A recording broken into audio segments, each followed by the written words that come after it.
เขาบอกว่า5 มา1,000,000%งวดที่แล้วเขาให้มา6 กับ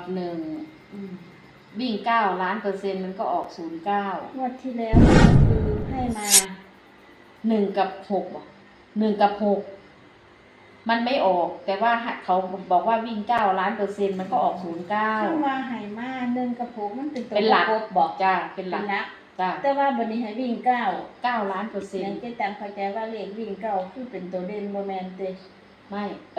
เลย9นี่เป็นตัว เป็นตัวหลัก เป็นตัวหลักก็คือจะเป็นตัวเด่นเป็นตัววิ่ง ล้าน แต่ เปอ ว่า ร์เซ็นต์ 1กับ6มันจะเป็นตัวประกบมันจริ ใช่ งบ่ วันนี้ เอาแสดงว่าเลขวิ่งงวดที่แล้วก็แม่นอยู่ตัวซั่นน่ะ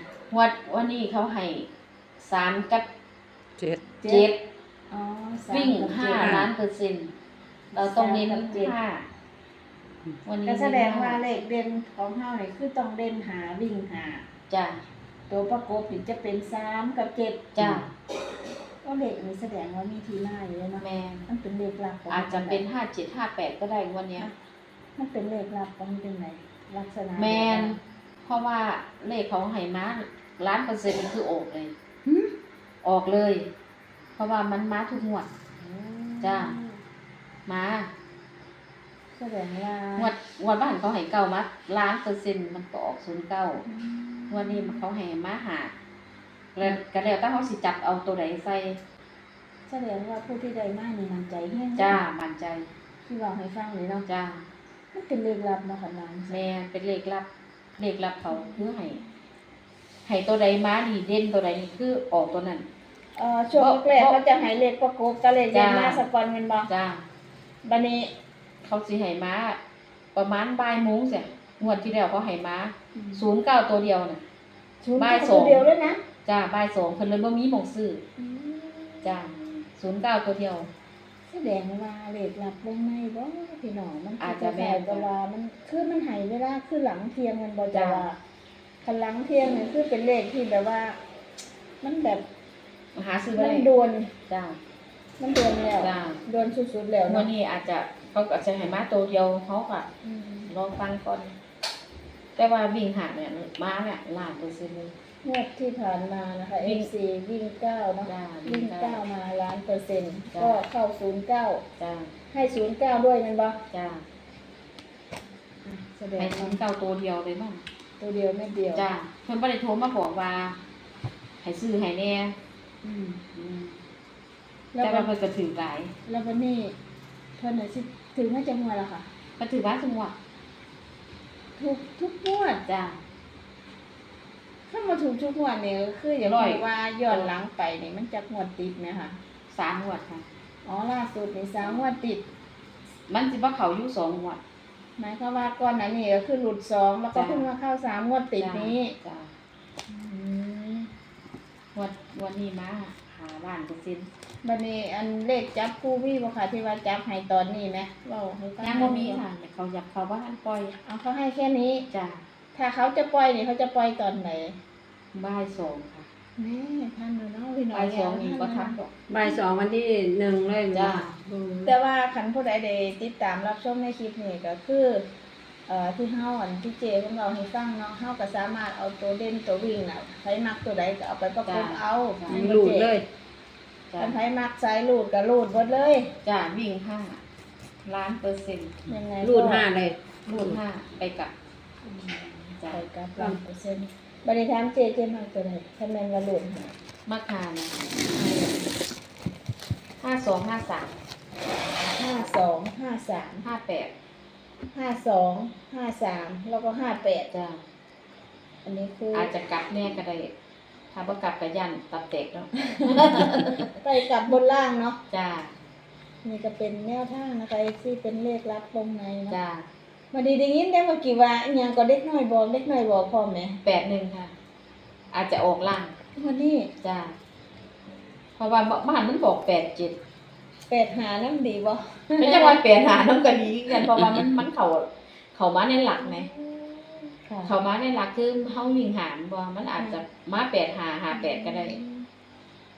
เพราะว่าเลขหานี่มันมาเนาะ จ้าวิ่ง5,000,000% บัดนี้เข้ามาเด็กบอกนี่เพิ่นบอกมาจากงวดละค่ะ 2วันนี้ค่ะงวดบ้านให้7 8 7ตัวเดียว ตัวเดียวครั้งเดียว จ้าวันนี้บอกแล้ว81บอกแล้ววันนี้81น้องนี่เพิ่นบอกเทื่อเดียวเลยว่า จ้า เป็นไง บอกเทียเดียวเลยบอกคำเดียวเลย อายุประมาณเท่าใดคะ 2 ขวบ ผู้หญิงหรือผู้ชาย ผู้หญิง เพิ่นบอกแม่บอกให้บอกพ่อเพิ่น บอกแม่จ้า แสดงว่าเพิ่นก็สิเคยบอกเลขอยู่เนาะ จ้ากำลังบอกกำลังนั่นล่ะเพิ่นก็มันก็แน่ล่ะเด็กน้อยครับนี่ ถ้าเด็กน้อยประมาณบ่เกิน3 ปีนี่น่าจะได้ตัวเลขอยู่เด้อเพ จ้า ราะว่า จ้า จะหมานอยู่เด้อเนาะ จ้า นะคะ เคยมาน้ำเด็กน้อยอยู่ แล้วเจ้เคยได้น้ำเด็กน้อยบ่คะ ได้ค่ะมันได้แต่โตดบ่ได้3ตรงเลยจ้ะ 3ตัวคุณตีเด็ก จ้า บอก ได้โตดบ่ซื้อหลาย10 บาทก็20 บาท เอาอันใดมาจากไหนคะตอนนั้น ถามนี่ล่ะถามมันก็บอกซั่นนั่นล่ะ อ๋อ3ตัวก็เคยบอกถูก จ้าแต่ว่ามันไปถือโตด มันจับบ่ถือ หมายความว่าเฮาก็บ่แม่นว่านักเล่นกระดอกเนาะ จ้า สมมุติว่าเฮาบางคนน่ะถ้าได้มา3ตัวนี่เพิ่นอาจจะจับหมุนเอา จ้า หมุนไปหมุนมาก็คือเขาทั้งตรงทั้งโตดก็ได้ จ้า นะคะ จ้า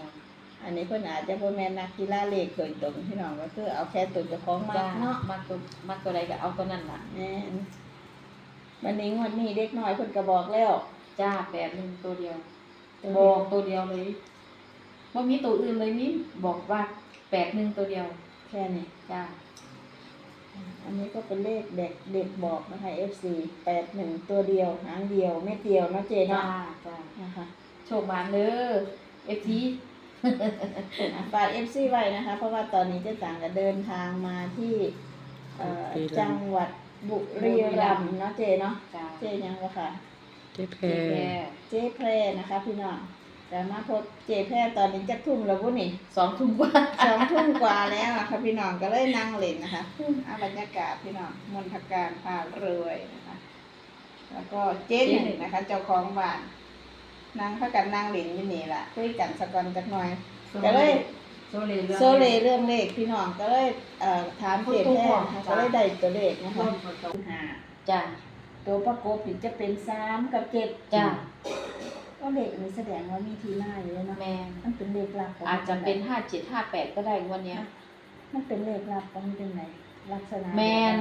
เพราะว่าเลขของไหมา1,000,000%มันคือออกเลย หืม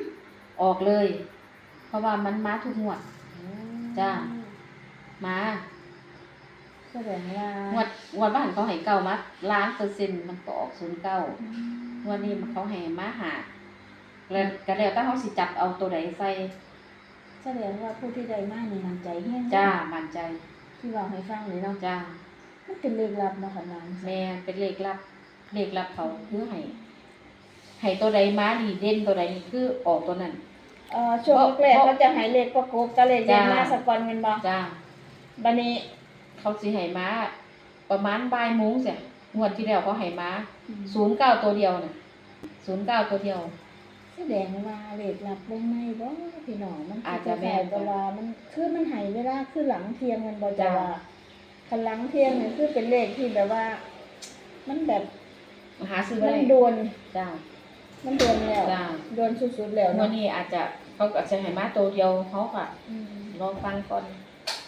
แต่ว่าวิ่งหาเนี่ยมาเนี่ย1,000,000%เลย งวดที่ผ่านมานะคะ วิ่ง FC วิ่ง9เนาะ จ้า วิ่ง 9 9มา1,000,000 จ้า ก็เข้า09 จ้า ให้09ด้วยแม่นบ่ จ้า คำเตือน ทางช่องเป็นเพียงแนวทางในการนำเสนอเท่านั้น ตัวเลขทุกตัวมีสิทธิ์เข้า และก็มีสิทธิ์หลุด การลงทุนมีความเสี่ยง100%เต็ม โปรดใช้วิจารณญาณในการรับชม